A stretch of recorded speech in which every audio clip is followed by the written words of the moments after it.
Ang pagtatawa sa Allah subhanahu wa ta'ala ay meron yan tatlong kondisyon. Ang unang kondisyon ay dapat iwanan natin yung kasalanan na yun.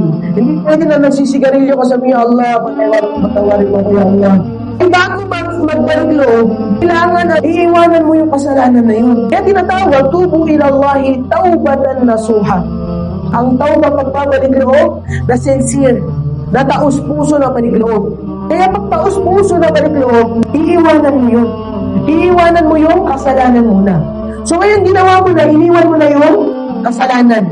Pangalawa ay kailangan mayroong pagsisisi. Ano yung pagsisisi? Nararamdaman mo, sana hindi ko na talaga ginawa yun. Ito nangyari sa buhay ko, nasira yung buhay ko. Kailangan may pagsisisi. Hindi pwede na magbabalik lang iiwanan ko, pero hindi ka nagsisisi, sabi mo masarap naman eh.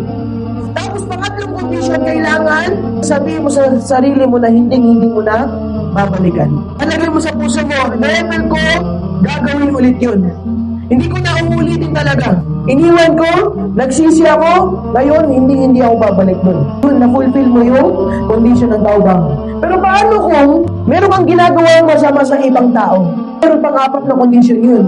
Kailangan mong ibalik sa kanya. Kunwari may ninakaw kang pera sa isang tao, hindi pwede magtatawbah ka lang sa Allah. Yun lang, hindi. Kailangan ibalik mo yung karapatan niya. Kapag meron karapatan ng ibang tao, kailangan mo munang ibalik. Bago mo tatanggap na Allah subhanahu wa ta'ala yung tawbah natin. Sabi ng Propeta Muhammad sallallahu kullu bani Adam khata. Lahat ng anak ni Adam ay makasalanan. Anong kasunod niyan? Sabi niya, wa khairul khata'in at-tawwabun. At ang pinakamainam sa gumagawa ng kasalanan ay sila yung mga nagbabalik loob sa Allah subhanahu wa ta'ala. And what if nagtawba ko ngayon, iniwan ko yung paggagawa ko ng kasalanan? Sabihin natin, iniwan ko na yung pagsisigarilyo ko. Nagtawba na ako, pinagsisiyan ko, sabi ko, hindi ko babalikan.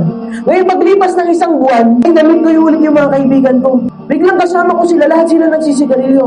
Hindi ko napigilan sarili ko. Sabi ko, paano nga isa lang? So, ngayon nagsisigarilyo ka. Ano ibig sabihin nun? Ano mangyayari dun? Habang buhay ka nang nasa impyerno? Dahil dun kasi sabi mo, hindi mo na babalikan, di ba? Ngayon bumalik ka. Ngayon dito makikita natin. Dapat tayo mga Muslim, kilala natin ng Allah subhanahu wa ta'ala.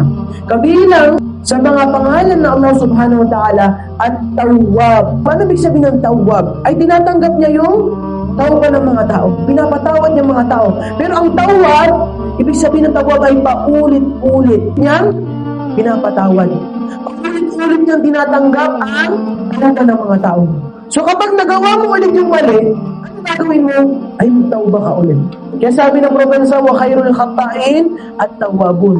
Ang pinakamainam sa mga gumagawa ng mga kasalanan, sila yung paulit-ulit nagbabalik loob sa Allah subhanahu wa ta'ala. Siyempre, dapat puso yung pagbabalik loob na. Sincere. Hindi pwede sabihin mo, sige, astaghfirullah, pero next week, ulitin ko. Hindi. Kailangan sincere ka. Pero siyempre, mga tao tayo, nahuhulog tayo sa mga tukso na ganyan. Pero kapag nagawa natin ulit, ay dapat nandun pa rin yung pagsisisi natin. Nandun pa rin yung nararamdaman natin na hindi na tayo babalik ulit doon. Iiwanan ko talaga, ya Allah. Kahit pa ulit-ulit mong ginagawa, pero taos puso ka. Na, ya Allah, ayaw ko talaga, hindi ko na uulitin. Papatawarin tayo ng Allah subhanahu wa ta'ala.